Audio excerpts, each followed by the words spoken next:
హరే కృష్ణ అందరికీ నమస్తే. భగవద్గీత చాప్టర్ 9 రాజ విద్య యోగం. ఇందులో మొత్తం 34 శ్లోకాలు ఉంటాయి. ముందుగా మన దగ్గర ఏదైనా సీక్రెట్ ఉన్నా ఆర్ ఏదైనా గుడ్ న్యూస్ ఉంటే ఫస్ట్ ఎవరికి చెప్తాం? మనకు ఎవరి మీద అయితే నమ్మకం ఉంటదో, ఎవరంటే మనకు బాగా ఇష్టమో, ఎవరు మనకు క్లోజ్ ఉంటారో వాళ్ళకి చెప్తామా? లేకుంటే ఏదైనా గుడ్ న్యూస్ వాళ్ళకి చెప్తే వాళ్ళు ఈగో, జెలసీ ఆర్ కడుపు మంటతో రగిలిపోయే వాళ్ళకి చెప్తామా? మన ఫ్రెండ్స్‌కి మనకు ఎవరైతే క్లోజ్ ఉంటారో వాళ్ళతోనే షేర్ చేసుకుంటాం గదా! సో, ఇక్కడ శ్రీకృష్ణుడు గూడా ఫస్ట్ 3 శ్లోకాస్‌లో అదే చెప్తున్నాడు. అర్జున, నువ్వు నా best friend. You trust me. నువ్వు నన్ను నమ్మినవు. నేను చెప్పేది వింటున్నావు. కాబట్టి నీకొక రాయల్ నాలెడ్జ్ ఆర్ సీక్రెట్ ఒకటి చెప్పబోతా. అదే భక్తి మార్గంలో ఈజీ ప్రాసెస్ ఏంటిదనేది. సో, అని చెప్తుండు. అది ఫస్ట్ 3 శ్లోకాస్‌లో ఉన్న స భావం తెలుగులో ట్రాన్స్‌లేట్ చేసి చెప్తున్నా చూడండి. ఈ జ్ఞానము అన్ని విద్యలకు రారాజు మరియు అత్యంత గోప్యమైనది. ఇది విన్నవారికి పవిత్రం ఇది విన్నవారిని పవిత్రం చేస్తుంది. ఇది నేరుగా అనుభవపూర్వకంగా తెలుసుకోవటానికి వీలైనది, ధర్మబద్ధమైనది, ఆచరించడానికి సులువైనది, శాశ్వతమైన ఫలితాలను ఇచ్చేటటువంటిది అని చెప్తుండు. అంటే ఆహ్, ఈ నాలెడ్జ్ తెలుసుకోవాలంటే ఫస్ట్ ఏముండాలంటే ఫెయిత్ ఉండాలి. Faith is necessary to attain this higher law. నమ్మకం ఉండాలి first. And he explain that regardless of someone, నీ కులం, బ్యాక్‌గ్రౌండ్, నువ్వు డబ్బులున్నోడివా, పేదోడివా, ఆర్ నువ్వు అంతకుముందు ఏమేం పాపాలు చేసినావు, పుణ్యాలు చేసినావు, గొప్ప పనులు చేసినావు, చెడ్డ పనులు చేసినావు ఏం సంబంధం లేదు. నువ్వు ఒక్కసారి భక్తి మార్గంలోకి వచ్చిన తర్వాత, నువ్వు నన్ను భగవంతుడిని చేరిన తర్వాత అందరిని సమానంగా చూస్తాను. ఒక్కసారి నువ్వు భక్తుడివైతే చాలు. అంతకుముందు చేసినయన్నీ స్లోగా ఆటోమేటిక్‌గా వానిష్ అయిపోతుంటాయి. ఆ సీక్రెట్ ఏందనేది చాలా డీటెయిల్‌గా చెప్పిండు. ఈ చాప్టర్ మొత్తం భగవంతుడు యొక్క లీలల గురించి ఎక్స్‌ప్లెయిన్ చేసిండు. సో, నేను శ్లోకం వైస్‌గా గానీ, ఇక్కడ పో టా టాపిక్ వైస్‌గా ఏమి ఎక్స్‌ప్లెయిన్ చేయను. జస్ట్ మంచి మంచి స్టోరీస్ ఎక్స్‌ప్లెయిన్ చేస్తా. So that you guys will understand the greatness of our God. First ఒక చిన్న స్టోరీ. ఒక స్కూల్ ఫంక్షన్‌కి మామూలుగా చీఫ్ గెస్ట్‌లు వస్తుంటారు గదా! స్వామీజీలని, యోగులని ఇట్లా పిలుస్తుంటారు గదా! ఒక స్కూల్ ఫంక్షన్‌లో ఒక యోగి వచ్చిండనమాట.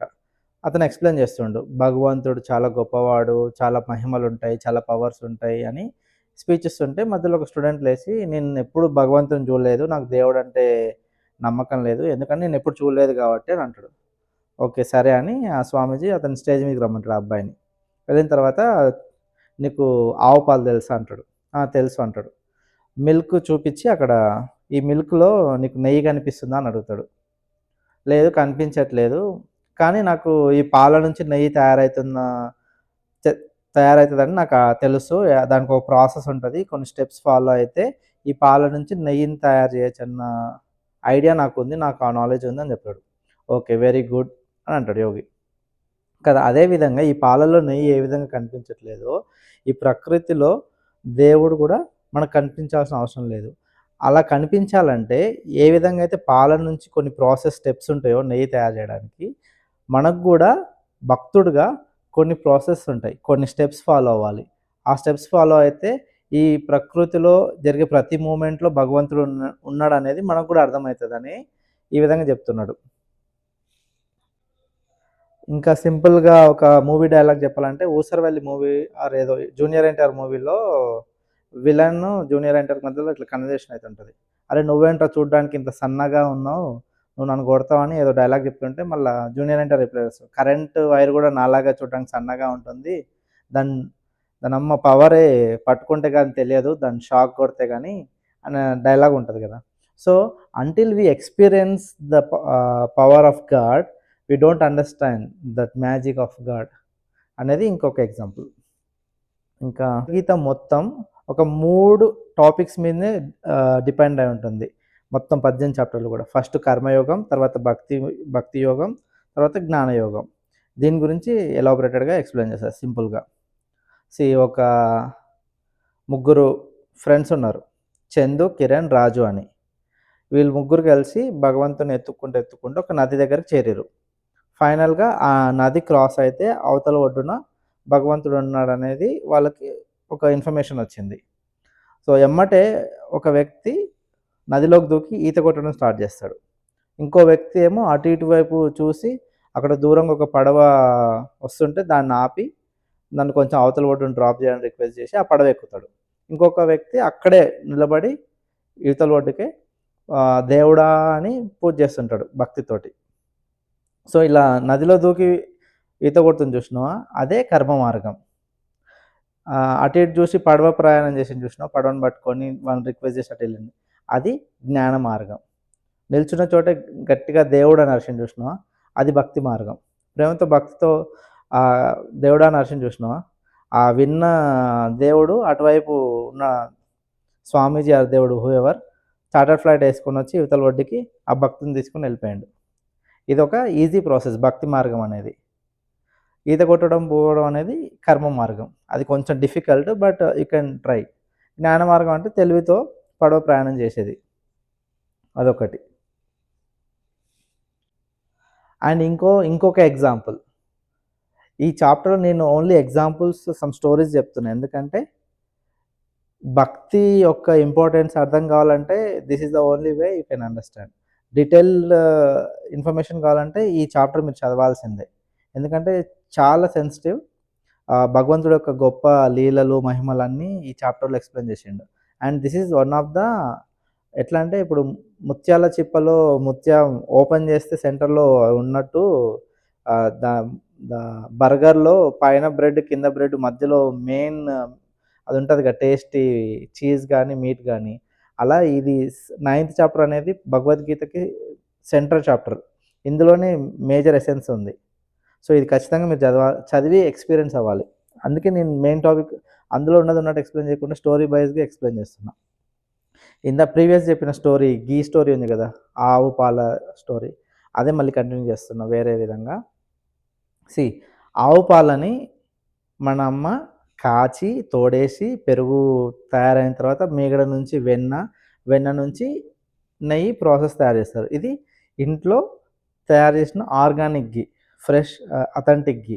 ఇది కర్మ మార్గం. అంటే నువ్వు పొద్దున్నుంచి రాత్రి వరకు మంచి మంచి పనులు, మంచి కర్మలు చేస్తూ ఉండే ప్రాసెస్‌ని ఈ విధంగా ఎక్స్‌ప్లెయిన్ చేయొచ్చు. ఇది బై ఎక్స్‌పీరియన్స్. మనం కష్టపడి చేస్తున్నది. ఇది కర్మ మార్గం. ఇంకొకటి, నువ్వు మీ డ్యాడీ బైక్ మీద కూర్చొని ఒక ఊర్లో ఉన్న 10 షాపులు తిరిగి, ఏ షాప్‌లో ఆర్గానిక్ ఘీ, మంచి ఘీ దొరుకుతుందనేది అక్కడ ఇక్కడ అందరిని అడిగి తెలుసుకొని, లాస్ట్‌కి ఒక మంచి షాప్‌లో ఒక ఒరిజినల్ ఘీ కొనడం జ్ఞాన మార్గం. ఇక్కడ ఏం చేస్తున్నావు నువ్వు? జ్ఞానాన్ని సంపాదించావు. 10 మంది దగ్గరికెళ్ళి 10 మందిని 10 మాటలు అడిగి ఏది కరెక్టు, ఏది తప్పు, ఏది ఒప్పు అనేది తెలుసుకొని చేసేదాన్ని జ్ఞాన మార్గం అంటారు. నెక్స్ట్ భక్తి మార్గం. ఇది కొంచెం రిస్కే. తల్లి చేసేదేమో అది పెద్ద ప్రాసెస్. కష్టం ఎక్కువుంటది కర్మ మార్గం అనేది. But ultimate you will get the best product. జ్ఞాన మార్గం కూడా 10 షాపులు తిరిగొచ్చినావు. ఇది కొంచెం difficult. But at the end you find right product. భక్తి మార్గం ఎట్లా అంటే నువ్వు ఇంట్లోనే కూర్చొని ఫోన్‌లోనో, ల్యాప్‌టాప్‌లోనో బెస్ట్ ఆర్గానిక్ ఘీ ఏందని సెలెక్ట్ చేసి ఆన్‌లైన్‌లో ఆర్డర్ పెడతావు. డైరెక్ట్‌గా మీ ఇంటికే డెలివరీ వస్తది. భక్తి అనేది కానీ నువ్వు ఆన్‌లైన్‌లో ఆర్డర్ పెట్టాలంటే నీ సెల్ఫ్ డెసిషన్, నీ సొంత డెసిషన్ అక్కడ యూజ్ చేసినావు. అండ్ మేజర్‌గా ఏం వాడినావు అక్కడ? ట్రస్ట్, నమ్మకం. నువ్వు ఆన్‌లైన్‌లో ఒక ప్రోడక్ట్ ఆర్డర్ పెట్టినావు అంటే ఏం బేస్ చేసుకొని పెట్టినావు? దాని సోర్స్ ఏంటి? నమ్మకం. నువ్వు నమ్మకంతో ఆర్డర్ పెట్టిన ప్రోడక్టే భక్తి. నువ్వు భక్తి అనేది ఎలా ఉండాలంటే ఫస్ట్ దానికోసం మెయిన్ ఇంగ్రీడియంట్ ఏంటంటే నమ్మకం. నమ్మకం ఉంటే భక్తి అనేది సక్సెస్ అయిద్ది. ఇప్పుడు అర్థమైందా? ఒకటేమో కర్మ మార్గం, తల్లి మనకు పాల నుంచి నెయ్యి తయారు చేసే విధంగా. జ్ఞాన మార్గం, నువ్వు మీ డ్యాడీ బైక్ మీద వెళ్ళి మంచి ప్రోడక్ట్ ఏందో తెలిసి తెచ్చుకునేది జ్ఞాన మార్గం ద్వారా ఆ ప్రోడక్ట్ అది భగవంతుని చేరడం. ఇంకోటి భక్తి మార్గం. భక్తి మార్గంలో కావాల్సింది ఏంది? ఓన్లీ నమ్మకం అండ్ ఇంట్రెస్ట్, ప్యాషన్, శ్రద్ధ. ఈ 2, 3 క్వాలిటీస్ ఉంటే చాలు భక్తికి. ఇదొకటి. మనం ఏం ట్రస్ట్ చేయాలి? ఈ ప్రపంచంలో ఆర్ ఈ నేచర్‌లో జరిగే ప్రతి మూమెంట్ కర్త, కర్మ, క్రియ అంటే క్రియేటరు అంటే మనల్ని క్రియేట్ చేసినవాడు, మనల్ని నడిపించేవాడు, మనల్ని అంతం చేసేవాడు కూడా ఈశ్వరుడే, కృష్ణుడే, పరబ్రహ్మనే, పరమాత్మనే, భగవంతుడే అనేది మనకు అర్థం కావాలి. ఆ నమ్మకం, ఆ భక్తి, ఆ భయం ఉండాలి. 9th చాప్టర్ 6th శ్లోకాలో ఏమంటుందంటే దాని భావం చెప్తున్నా. అంతటా వీచే ప్రబలమైన గాలి కూడా ఎల్లప్పుడూ ఆకాశంలోనే స్థితమై ఉన్నట్టు, అదేవిధంగా సర్వ ప్రాణులు కూడా ఎల్లప్పుడూ నా యందే స్థితమై ఉంటాయి అంటుండు. గాలి అనేది ఎప్పుడు స్పేస్లో ఉంటుంది, ఆకాశంలో నిశ్చలంగా ఉంటుంది. ఎప్పుడు మనం దానికి ఎండ్ పాయింట్, ఆరిజిన్ పాయింట్ ఏముండదు. ఎప్పుడు ఆకాశంలో నిశ్చలంగా ఉన్నట్టు భగవంతుడు ఎల్లప్పుడూ మనలోనే లీనమై ఉంటాడు. ఈ నేచరే భగవంతుడు. ఈ నేచర్లో జరిగే ప్రతి మూమెంటు అతడి మాయే అనేది మనకు అర్థం కావాలి. It is fully automatic system that delivers results to individuals based on their actions. మనం చేసే కర్మలను బట్టి మన రిజల్ట్స్ అనేవి వస్తాయి. నెక్స్ట్ ఇంకా చాలా డీటెయిల్గా వీటి గురించి చెప్పిండు. లాస్ట్ 20-29 శ్లోకాస్లో భక్తి 2 మార్గాలు అని చెప్తుండు. ఒకటి సకామ భక్తి, ఒకటి నిష్కామ భక్తి. సకామ భక్తి ఎట్లా ఉంటుందంటే డిజైర్ ఓరియంటెడ్ భక్తులు. వాళ్ళు పూజలు, పుణ్యలు, హోమాలు, వ్రతాలు, అన్నదానాలు, డిఫరెంట్ దానాలు అన్నీ చేస్తారు. కానీ చేసి నాకు ఫలానాది కావాలి దేవుడా అని కోరుకుంటారు. కోరికలు ఉన్న భక్తులు సకామ భక్తులు. వీళ్ళకి ఎట్లా అంటే వీళ్ళు మంచి పనులు చేశారు కాబట్టి స్వర్గానికి వెళ్తారు, అక్కడ కొంచెం టైం ఎంజాయ్ చేస్తారు, తర్వాత మళ్ళీ పునర్జన్మ రూపంలో మళ్ళీ భూమి మీదకి వస్తారు. ఇంకొక భక్తులు డిజైర్లెస్ డివోటీస్, అంటే కోరికలు లేని భక్తులు. వీళ్ళు ఓన్లీ ఈశ్వర ప్రేమతోటి, భగవంతుడి మీద పూర్తి ప్రేమ, ఎలాంటి అటాచ్మెంట్లు, ఎలాంటి డిటాచ్మెంట్స్ ఏం లేకుండా నిష్కామంగా భగవంతుడు భక్తితో లీనమై పాటలు పాడడం, ధ్యానం చేయడం, మెడిటేట్ చేయడం, అట్లా ప్యూర్ డివోటీస్ ఏంటంటే వాళ్ళకి ఇంకా మళ్ళీ తిరిగి పునర్జన్మ అనేది ఉండదు. వాళ్ళు దేవలోకంలోనే ఉండిపోతారు. ఇది ఇంకో రకం భక్తి. ఇక 9th చాప్టర్ 26 శ్లోకంలో భగవంతుడు ఏం చెప్తుందంటే, నాకు ఎవరైనా భక్తితో ఒక ఆకు కానీ, ఒక పువ్వు కానీ, ఒక పండు కానీ, లేదా నీరైనా కానీ సమర్పిస్తే ఆ స్వచ్ఛమైన మనస్సు గల నా భక్తునిచే ప్రేమతో ఇవ్వబడిన దానిని నేను సంతోషంగా ఆరగిస్తాను అని చెప్తుండు. సో భగవంతుడు మనల్ని పెద్ద పెద్ద బంగారం, కిరీటం, పెద్ద లడ్డు, వినాయక చవితికి చందాలు ఏం అడగట్లేడు. ఫలం పుష్పం తోయం. ఒక ఫలం కానీ, ఒక పువ్వు కానీ, ఒక వాటర్ సమర్పించిన చాలు. కానీ భక్తితో, ప్రేమతో ఉండాలి. అది కూడా ఏదో కోరికలతో చేస్తే అది కాదు, ఏదో ఆశించి చేసేది కాదు. నేను ఇట్లా ₹1,00,000 హుండీలో వేసినా నాకు 10 లక్షలు రిటర్న్ రావాలన్న కాన్సెప్ట్తో కాకుండా నిజమైన భక్తితో ఓన్లీ ఒక ఫ్రూట్ డొనేట్ చేసిన, ఒక ఆకు డొనేట్ చేసిన, ఒక వాటర్ సమర్పించిన, ఒక చెంబు నీళ్ళు పోసిన శివుడి లింగం మీద మనకు పుణ్యం వస్తుంది. అట్లా కాకుండా నువ్వు 10 లక్షలు డొనేట్ చేసి నీకు ₹1,00,00,000 కావాలని ఎక్స్పెక్టేషన్తో పోతే అది నిజమైన భక్తి కాదని చెప్తుండే ఇక్కడ. ఇంకా లాస్ట్కి 30వ శ్లోకం. పరమ పాపిష్టి వారైనా సరే నన్ను అనన్య భక్తితో పూజిస్తే వారిని ధర్మాత్ములుగానే పరిగణించాలి, ఎందుకంటే వారు సరైన నిర్ణయం తీసుకున్నారు కాబట్టి. ఇక్కడ ఏమంటుండు, నువ్వు అంతకుముందు ఎన్ని పాప పనులైనా చేసినా, ఎంత చెడ్డోడైనా, ఎంత నేను ఆల్రెడీ పాపం చేసిన, నేను పాపిష్టిని, ఎట్లాగా నరకం పోతా, ఇంకా ఎట్లా కంటిన్యూ చేయరు కదా. ఒకసారి వాడికి అవగాహన వచ్చిన తర్వాత, జైలు నుంచి బయటకు వచ్చిన తర్వాత వాడిలో ప్రవర్తన మారుతుంది కదా, మంచోడు అవుతాడు కదా. అప్పుడు భక్తితో దేవుని పూజిస్తే వాడు చిన్నగా పాపాలు కరుగుతాయి. అదే చెప్తుంది దాని గురించే. ఒకసారి నా భగవద్భక్తిలో లీనమైన తర్వాత వాడు ఎంత పాపిష్టోడైనా, ఎంత గొప్పోడైనా వాడిని నేను మార్చేసుకుంటా అని చెప్తుండు. లాస్ట్గా కంక్లూడ్ చేయడానికి ఒక స్మాల్ ఎగ్జాంపుల్. మనకు లైఫ్లో సక్సెస్ కావాలంటే ఏం కావాలి? ఒక మంచి కాలేజ్లో సీట్ రావాలంటే, యూనివర్సిటీలో మంచి మార్క్స్ ఉండాలి, బాగా చదువుకోవాలి, మంచి రిజల్ట్స్ వస్తే మంచి కాలేజ్లో సీట్ వస్తుంది, అవును కదా. ఒక సొంత మంచి ఇల్లు కొనుక్కోవాలంటే మనకు ఒక మంచి జాబ్ రావాలి, మంచి శాలరీ ప్యాకేజ్ రావాలి, దాని నుంచి మనం ఇల్లు కట్టుకోగలుగుతాం, అవునా. సేమ్ అదేవిధంగా భగవంతుడు భక్తి కావాలనుకుంటే మనకు ఉండాల్సింది ఏంది? మనస్సు, బుద్ధి, మన మంచి మాట ఇవి ఉండి మంచి నిష్కామంగా సెల్ఫ్లెస్గా భగవంతుడిని ధ్యానించాలి. అలా అయితే మనకు భగవంతుడు చేరువవుతాడు. ఏం చెప్తున్నంటే భగవద్గీత ఈ చాప్టర్ 34 శ్లోక ఒక భావం, ఎల్లప్పుడూ నన్నే స్మరించుము, నా పట్ల భక్తితో ఉండుము, నన్ను ఆరాధించుము మరియు నాకు ప్రణామములు సమర్పించుము. నీ మనస్సు మరియు శరీరం నాకు సమర్పించుటచే నువ్వు నా వద్దకు నిస్సందేహముగా వచ్చెదవు అని చెప్తుండు.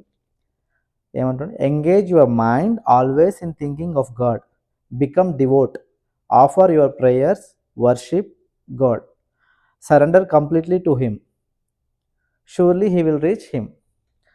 సో నువ్వు నిస్సందేహంగా పూర్తి నమ్మకం, ప్రేమతో భగవంతుడిని ధ్యానిస్తే ఖచ్చితంగా మనకు భక్తి, భగవంతుడిని చేరుతాం అనేది ఈ చాప్టర్ యొక్క కంక్లూజన్. దీంతో మనం 50% ఆఫ్ భగవద్గీత కంప్లీట్ చేసుకున్నట్టే. ఇందులో మొత్తం ఇప్పటివరకు మొత్తం 372 శ్లోకాల ఒక సారాంశాన్ని కంప్లీట్ చేసుకున్నట్టు. Hope everyone following this, and I request again, please start reading Bhagavad Gita. It will help for your life. Hare Krishna. Thank you.